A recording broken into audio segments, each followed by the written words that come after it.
Hello, everybody, and Jess here, and welcome back to Girls Frontline, episode 10. In the last episode, a lot of interesting stuff happened.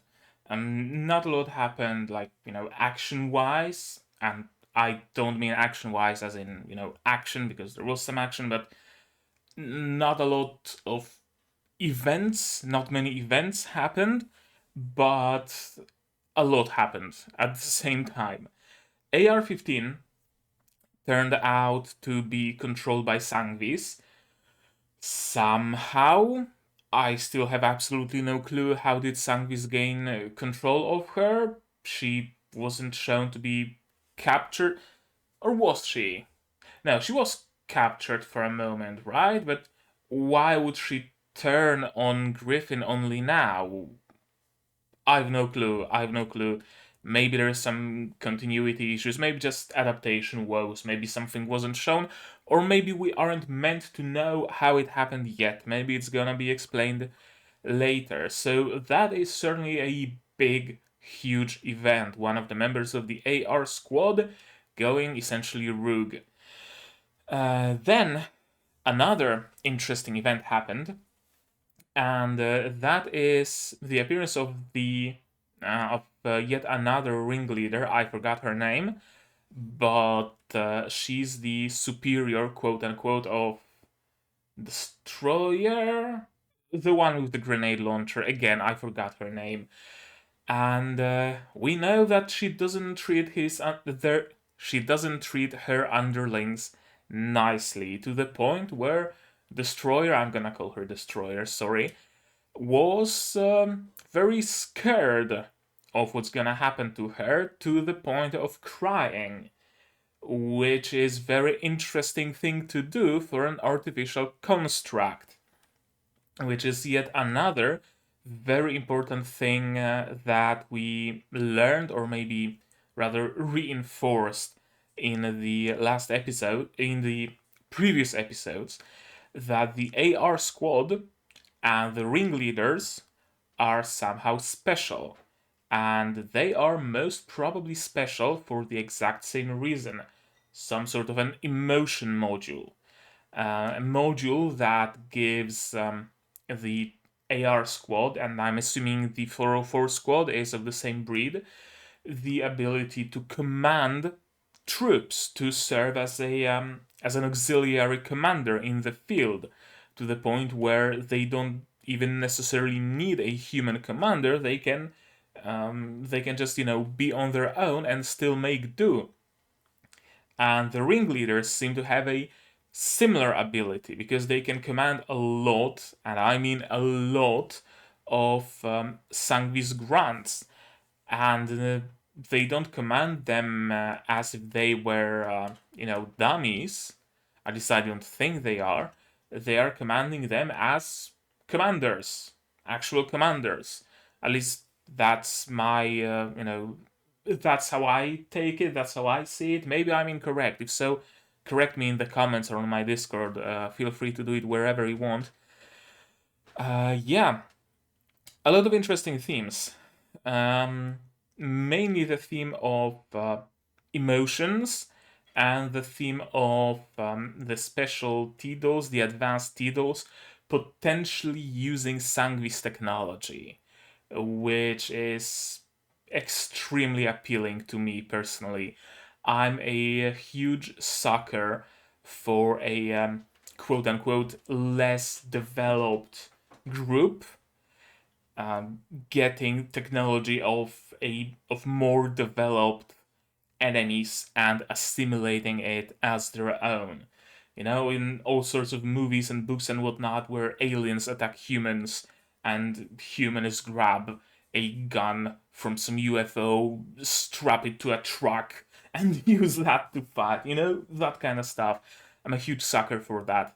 So if the AR squad and the 404 squad and the advanced Titles in general are actually using Sangvis technology, I'd be overjoyed, because I love that stuff.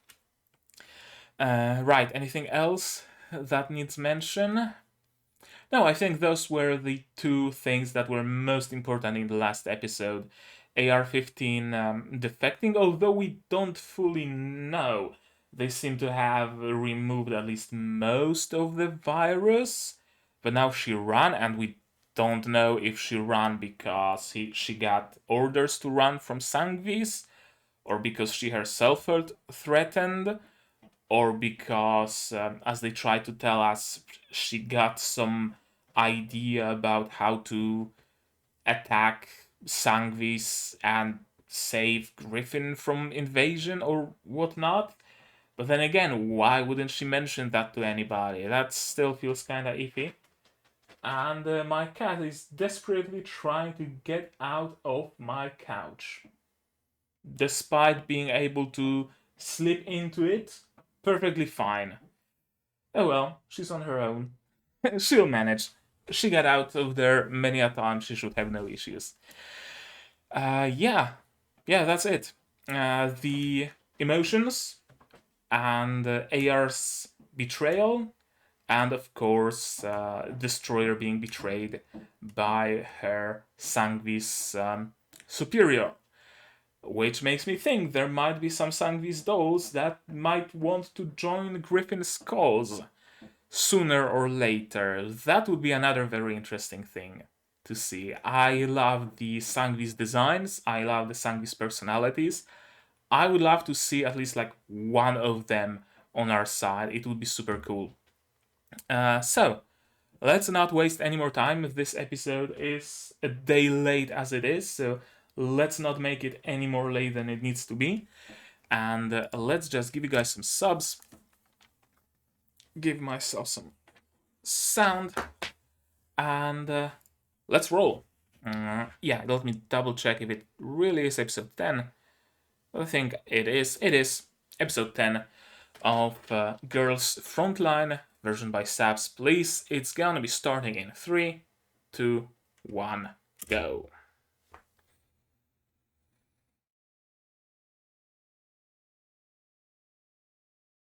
Yeah, last time on Dragon Ball Z.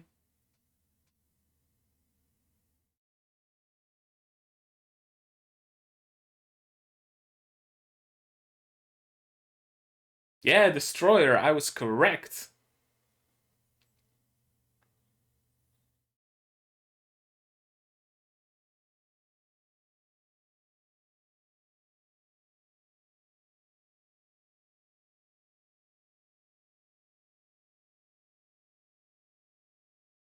Because we have an emotion module. Again. Again.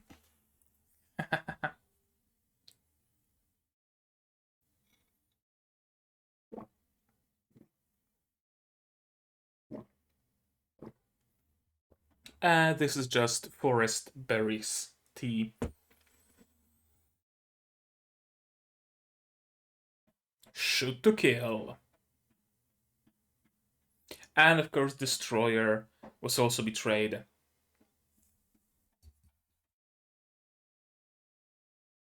Yeah, I'm just gonna wipe your memories.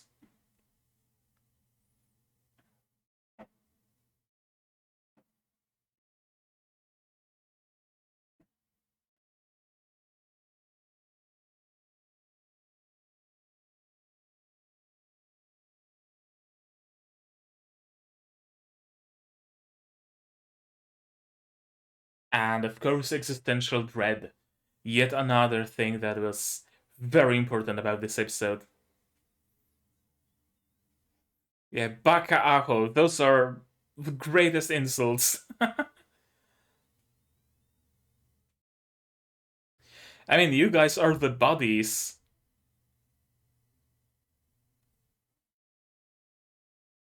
Sure.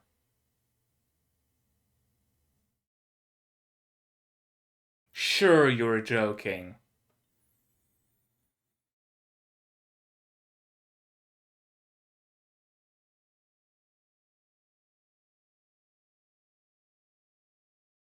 Yeah, that's definitely the face of someone who was joking, isn't it?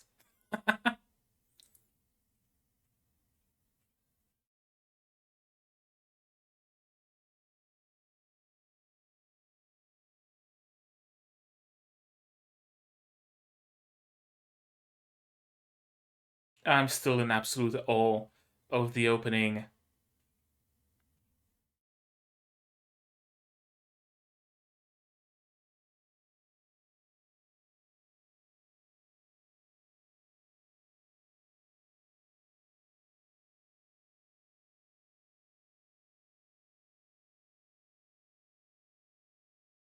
Okay, the name of the big fish was displayed there for a moment, but I completely missed it. So I guess I still won't remember her name. At least until it's mentioned next. Until it's mentioned again, should I say.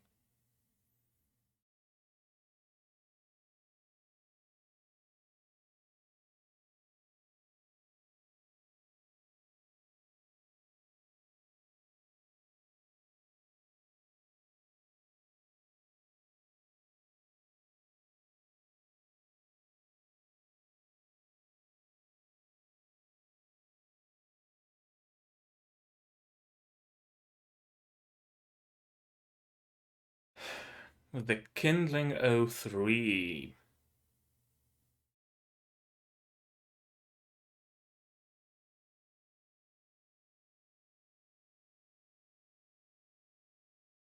An ambush?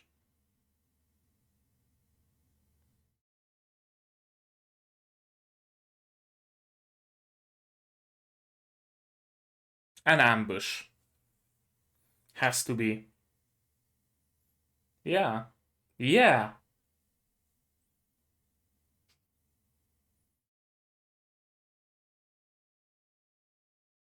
You don't know if she's right there.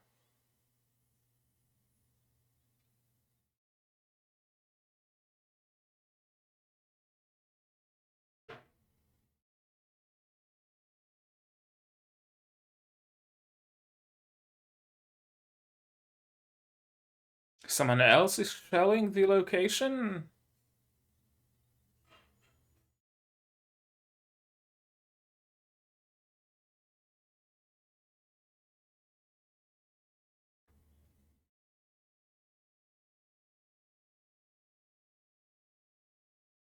Or it's someone else? Yeah. Nobody seems to be using any other weapons than they were assigned. So why would Destroyer be the exception? Huh?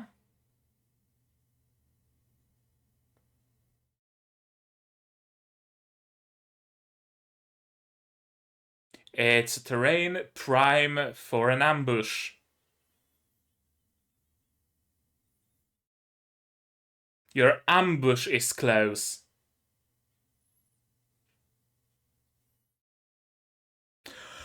Okay. The Earthcracker. Oh, Dreamer. That's her name.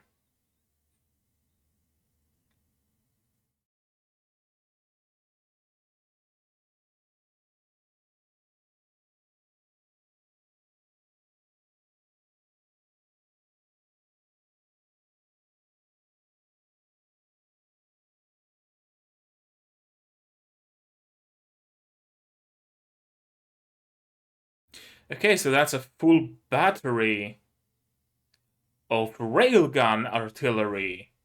Interesting.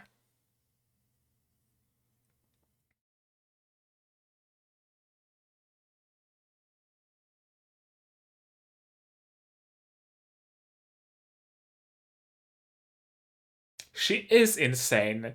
Thank you for asking.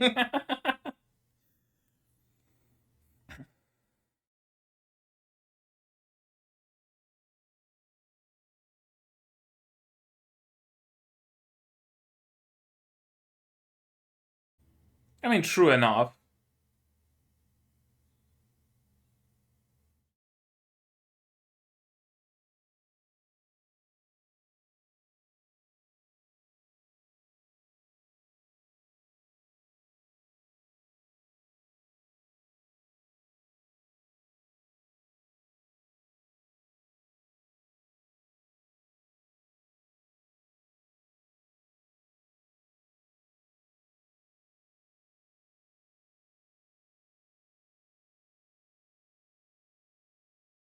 I mean, how are they gonna help against artillery, though?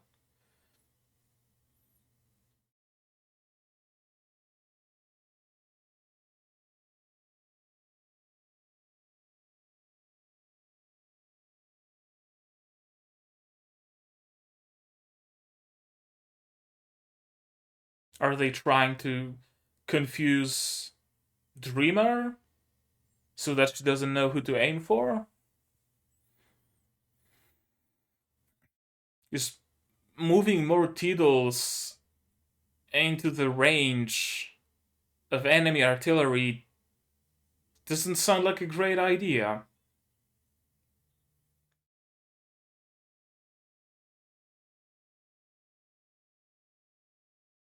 Okay, so they are trying to confuse the scans.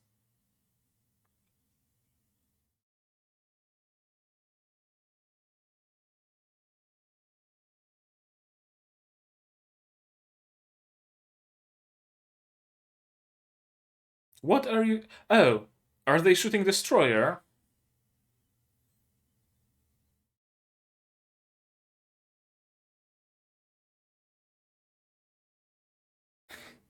Of course.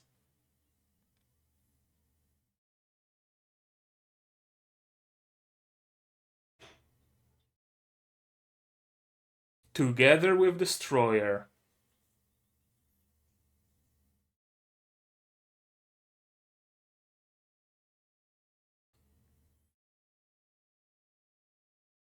They're not firing at the AR squad, but that's a lot of Tidals down the drain.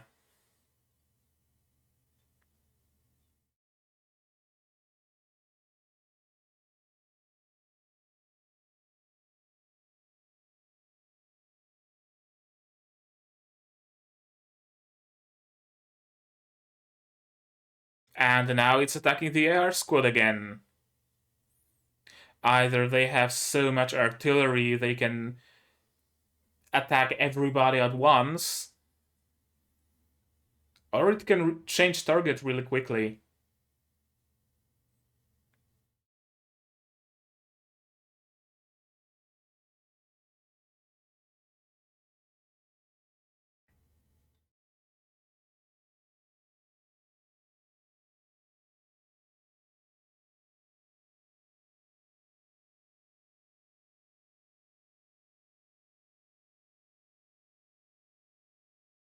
Hmm? Oh, what are you doing here?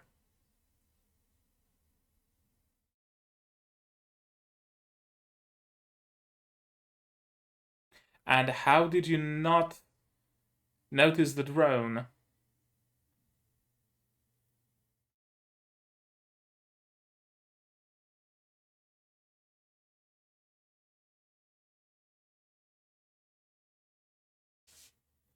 Why the fuck are you here, AR-15?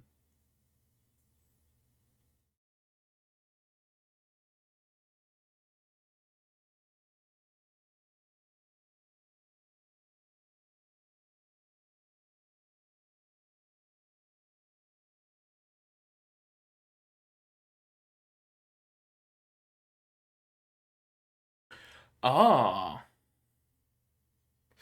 Okay. Okay, so she was given some power up even before that when she was actually captured. Okay. That's a good question.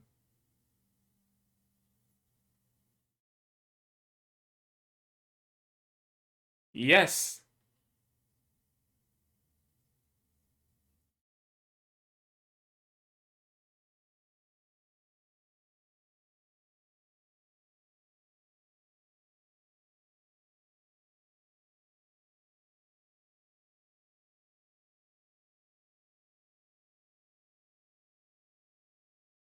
With just you yourself being here. Okay. Sure.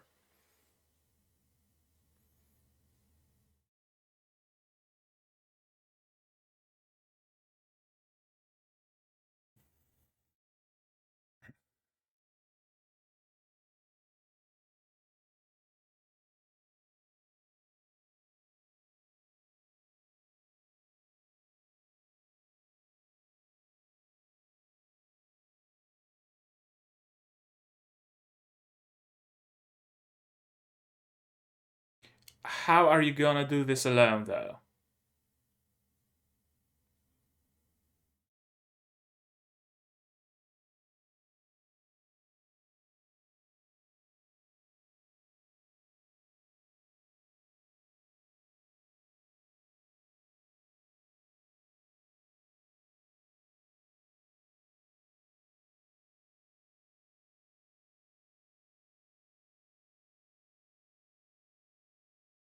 Okay, so they're reinstalling the backups.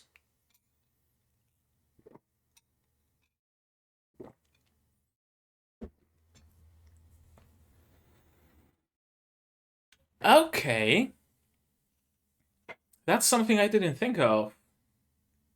But yeah, it makes sense.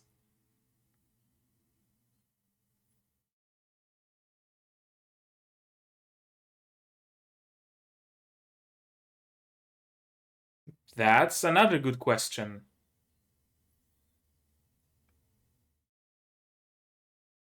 That will remain unanswered.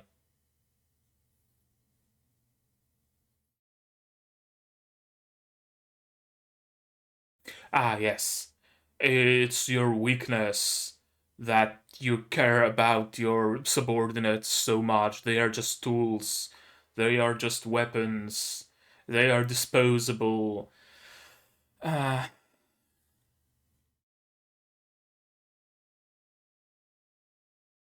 yep.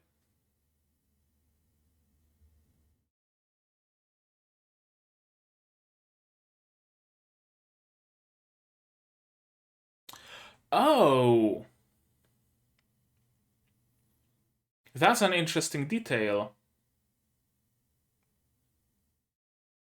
Especially considering that Sangvis troops, uh, Sangvis ringleaders, seem to be able to get a backup.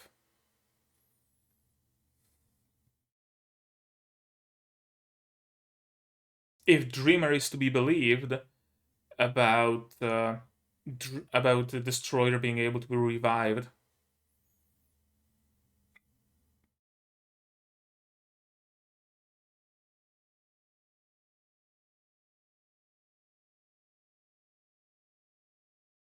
Yeah, she should have probably known a bit earlier that the AR squad cannot be backed up.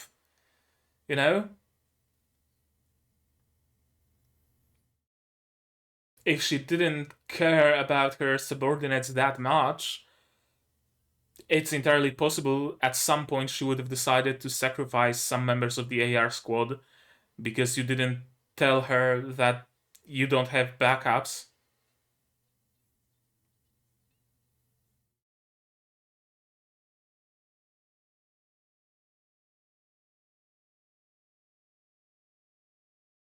You need more AP.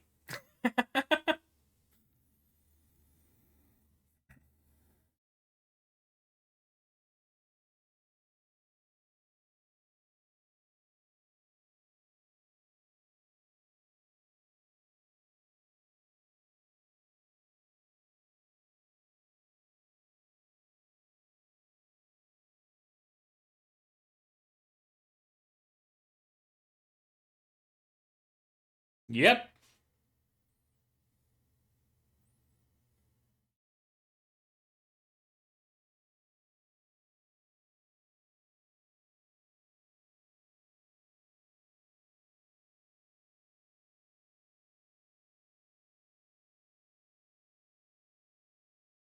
What's their plan? Create an avalanche? Create an avalanche. But why are they humans? I thought Sangvis was essentially AI rebelling.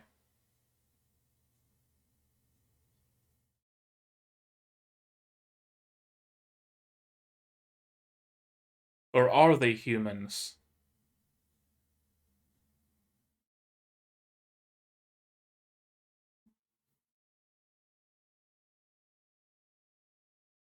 Kryuger? What the fuck? Is Kryuger betraying us?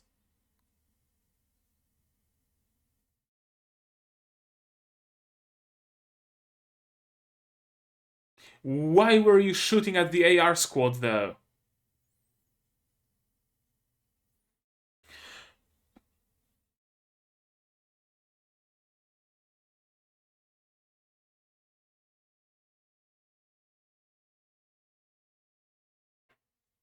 Why were they shooting the AR squad?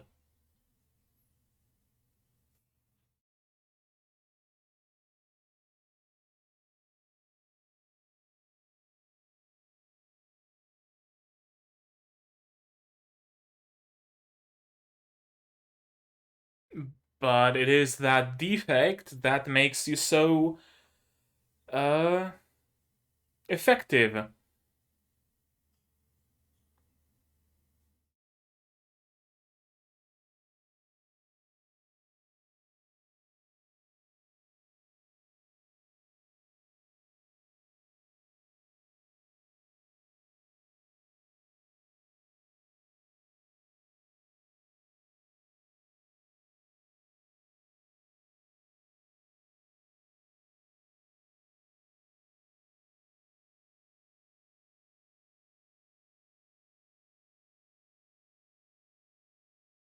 Sangvis still has the artillery though, so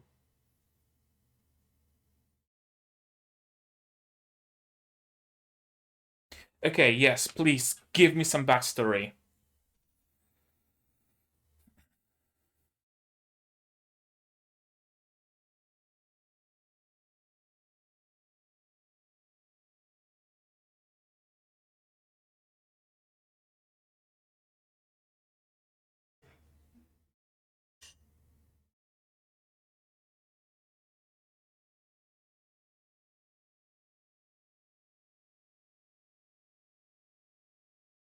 Some sort of a third party?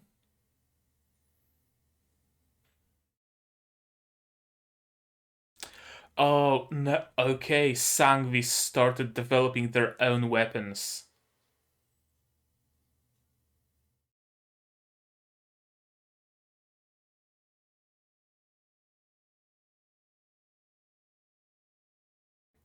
That's why they're sending a human squad. Humans cannot be affected by an AI virus.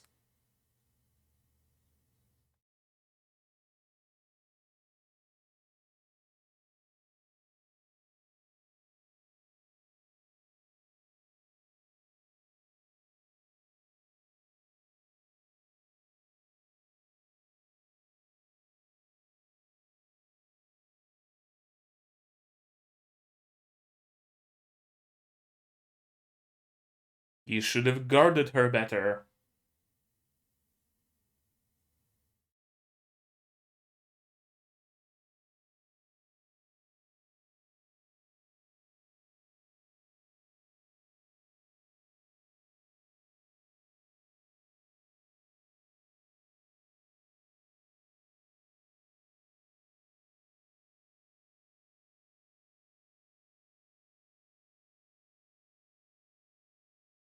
Or recapture them. There's a third way.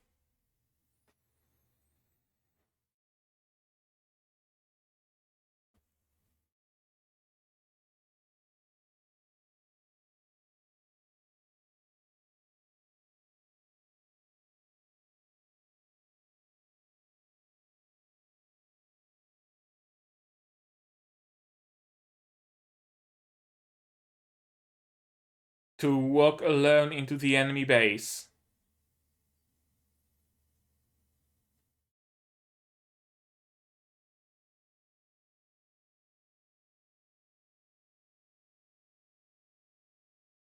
To walk alone into the enemy base.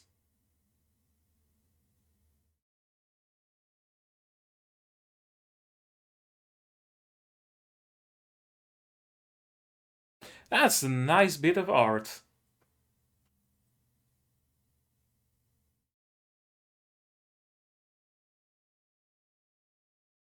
That's a very nice visual.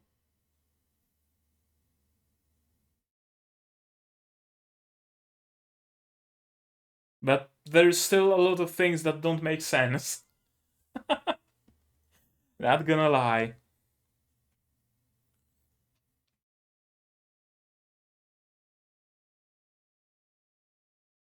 Hopefully, we're gonna get some explanations in the upcoming episodes.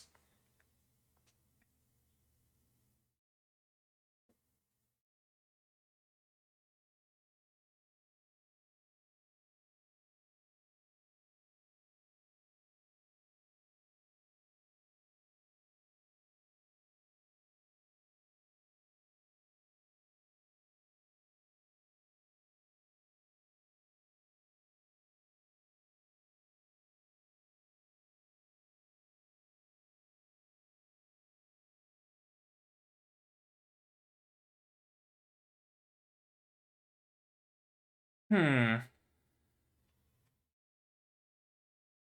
I wonder where they're going with that. There's a lot of threads that I don't exactly know where they're going with. But we're gonna go through the episode again and talk about it all in order. And the next episode is Comet 01. So the next arc is starting. Okay, as I said, let's go through this episode again. Last time on Dragon Ball Z. Okay.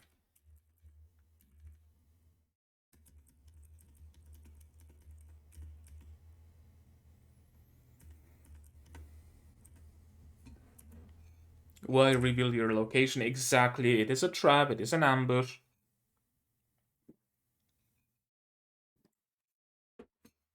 Kinda odd that Emperor 1 didn't recognize it. Yet she's the leader of the team. M16 looks like much more of a leader, if you ask me. So, yeah, that's kinda odd that Emperor 1 is the leader. Or was she crafted specifically to be the leader? She has some other capabilities that other members of her squad don't? I don't know. Artillery.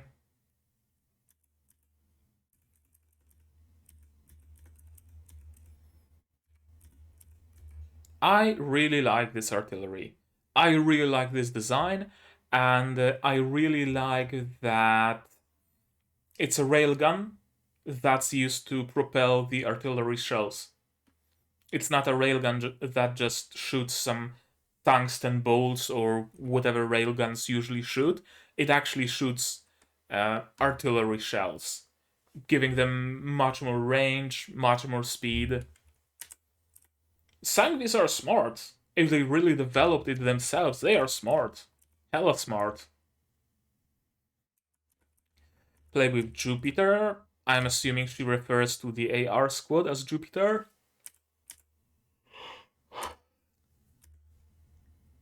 Get AR team out of there. Sacrifice other T-Dolls to get AR squad out.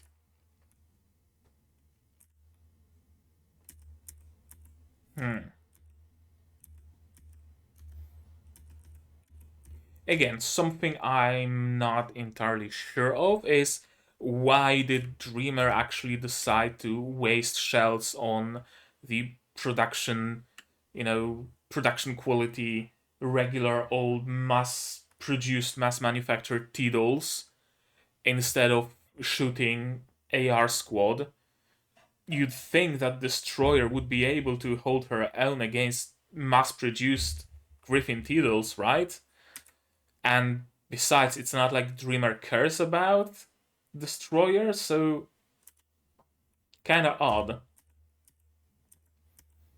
Also, another kind of weird thing is the AR team doesn't seem to be moving at full speed. They're, just casually jogging away, stopping every now and again to have a little bit of a chat. If they were sprinting, none of it would have had to happen. right? AR squad is out of range. Move all the other teams out of there.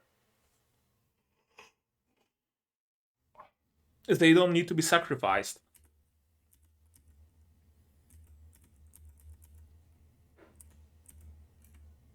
And yeah, AR-15 just got here alone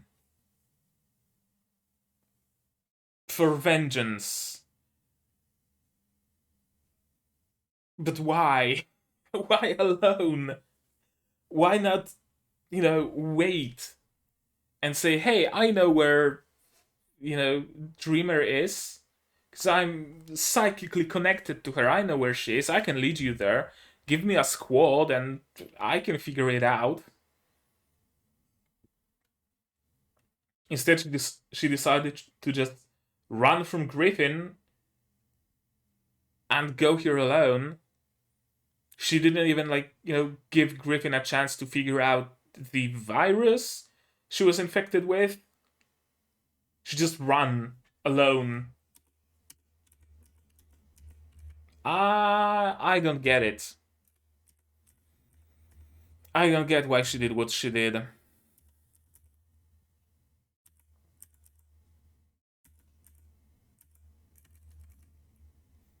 You're a doll, but you disobey your employer's orders. Sorry, I have no clue what came over me that I'm yawning so much. It's not late, it's not early, I'm just tired somehow. And I slept like 9 hours today, so why would I be tired? You're a doll, but you disobey your employer's orders because she has her own thinking. She's closer to a human than to an AI, as are all the other members of the AR squad. However, that raises a question of their programming. Are they not programmed to obey orders? Or was it that when they disabled some, whatever it was called, the module in her, they also disabled her order receiving module or something like that? I'm not sure. I'm not sure why would she even be able to disobey Griffin. Like, sure, she's a super advanced, nearly human AI, but she's still an AI. I'd assume at least, the basic Asimov laws would apply, plus an additional rule of do not disobey Griffin.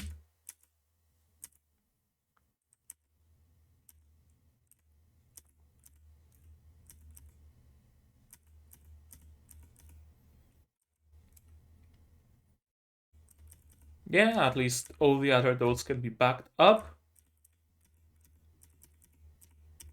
Except the AR squad, and again, very interesting detail that they didn't bother mentioning before. And it's not like it's the first time that Zhang Xian is, in command of the AR squad. And they never bothered mentioning that, hey, be super careful with the AR squad because they can't be backed up. They at no point did they bother mentioning that. That strikes me as very odd.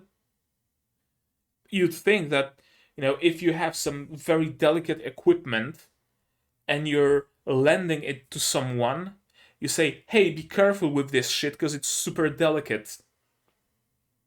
What if Zhang Xian was, her back was to the wall and she had to sacrifice someone or potentially sacrifice someone, and she picked someone from the AR squad without knowing that she can't be backed up? It seems like a very heavy oversight on the part of a Griffin leadership.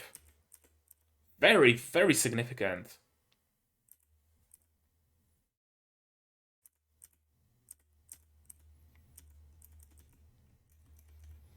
Yeah, now she mentions that. Hey, you might get another chance to command them. When that happens, be careful. Now, after Zhang Xian's already been through like 17 missions with the AR squad?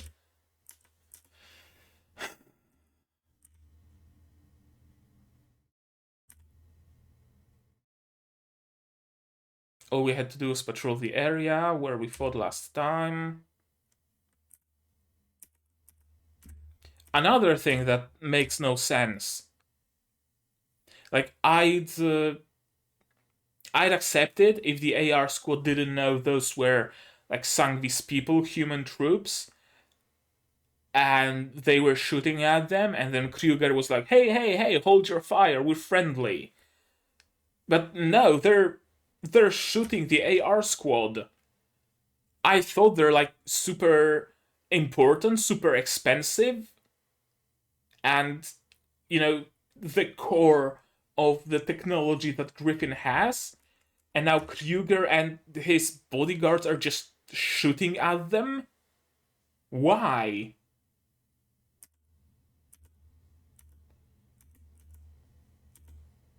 Why?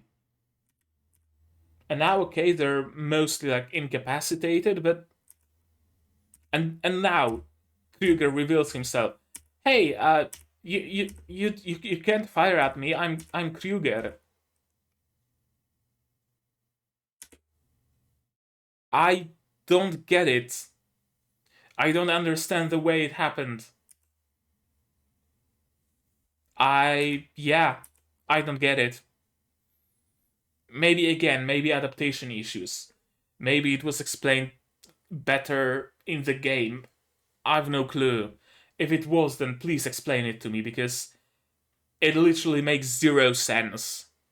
Especially after Hillian's speech of how important the AR squad is. Now we see Kryuger just firing, shooting to kill at the AR squad. That's why I thought Kryuger might be betraying us. I have no clue where it came from, I'll be honest. Ah.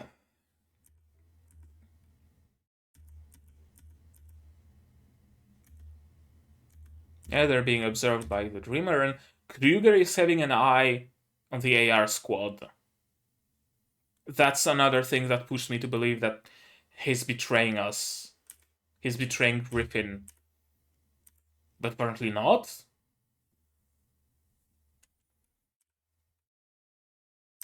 Some weapons matched, but some did not. They were produced by the Sangvis, and the Sangvis is evolving rapidly. The Sangvis can now create viruses. They now can create their very own technology.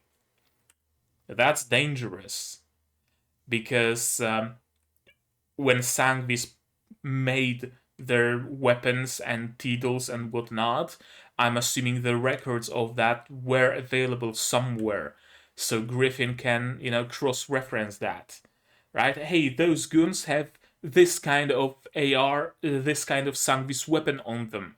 It doesn't have much of a range, so if you retreat and use burst fire, then you're gonna be safe. But now that Sangvis is making their own weapons, you don't have that advantage. Aegis and Nemeum were both manufactured in the Sangvis factory. AR-15 is the key that connects all the hints. Yeah, we need to get information about Paraplui from her mind. Why didn't you guard her then? Kinda weird.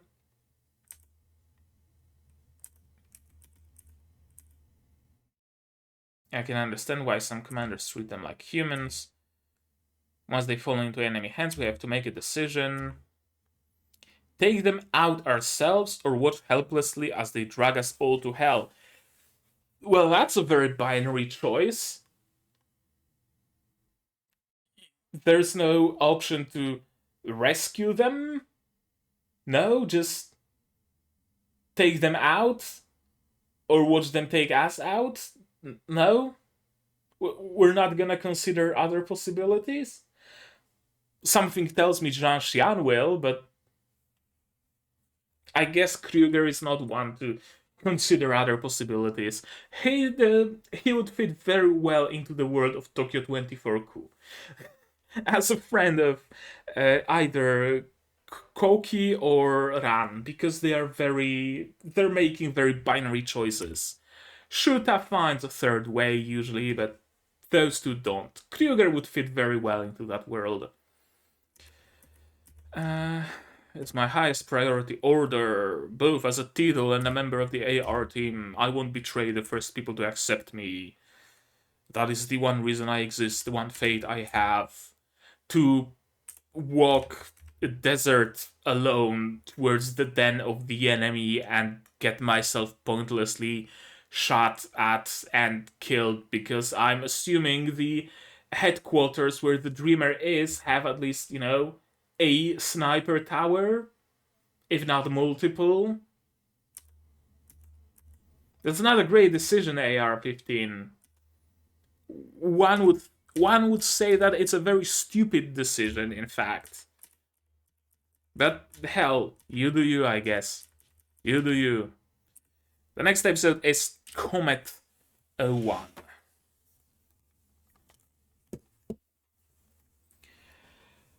Okay. That wasn't a bad episode, no. Far from it. But I'm still curious about all the things that I mentioned, right? Why did Kryuger fire at the AR squad? Why did AR-15 decide that she has to go there on her own? Yeah, some things in this episode really didn't make sense. Some of the choices, some of the actions. Overall, it was good. I really like how much more deep this anime becomes with every episode. The first maybe like 6 episodes or so were just pretty, surface level. Here's the body, go kill the body. Here's your squad member missing, go rescue the squad member, right? Now we're getting into a very deep territory of, what are emotions, what is free will, how much meaning emotions have in executing that free will. Humanoid, very human-like AIs and what they can and what they cannot do.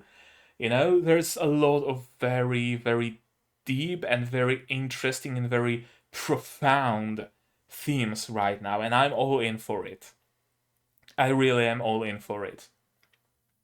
If somebody was still on the fence, if somebody didn't like the first few episodes, I think they would like this show now.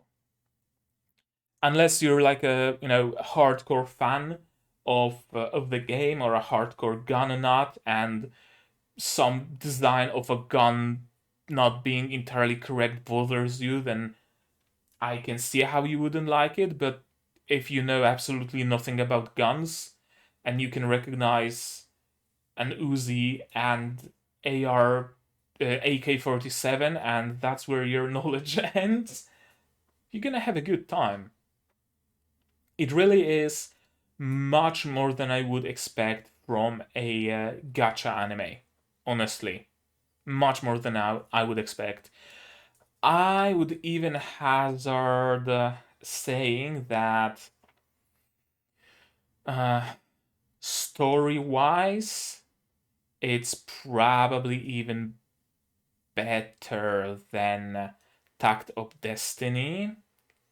Production quality isn't quite there, but then again, Tact of Destiny was created by Madhouse and the other studio that started with M, by, anime veterans, anime giants. So you can't get better production quality than they provided. But Tact of Destiny was very, very skittish about providing any sorts of answers. And many actions of the characters within didn't make much sense. Or rather, they made sense for story reasons, but didn't make sense logically. No sane, logical person would make those decisions. Girls Frontline is much better about both. It gives us answers when they are needed, and people mostly act rationally. I think this episode was the first one where I actually had to question the rationality of decisions made.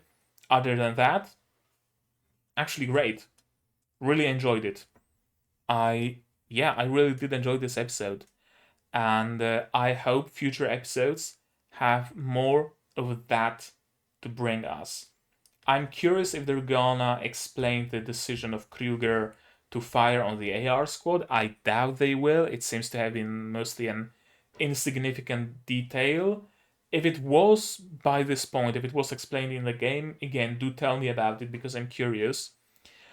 I'm very curious what will AR-15 achieve by setting off on her own against a Sangvis ringleader. That doesn't seem like a good idea in any shape or form. So yeah, it will be interesting to see what she manages to achieve. Again, that stuff that hasn't happened yet. Don't spoil me that, please. I beg of you. I want to enjoy it myself, completely blind, as media should be enjoyed, in my opinion, at least. Uh, what else is there to mention? Yeah, just I'm gonna be waiting impatiently for future episodes, and I want to see where it goes, where the thread of AR-15 setting off on her own goes, of course. Where is Kryuger going? I have a feeling that Kryuger might be going through a little bit of a character development, right? He treats Titles as mostly just tools, weapons. Maybe he's gonna start seeing them differently after the AR squad does something when trying to rescue AR-15, right?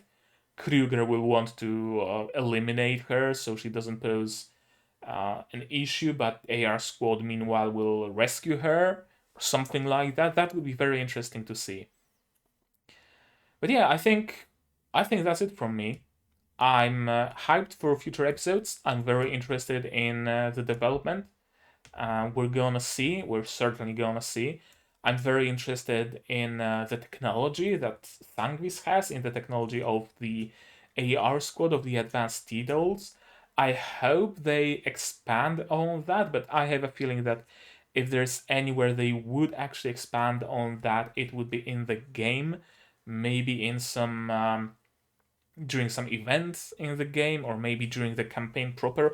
I don't know. You tell me where something is expanded on the idea, but don't spoil me anything again.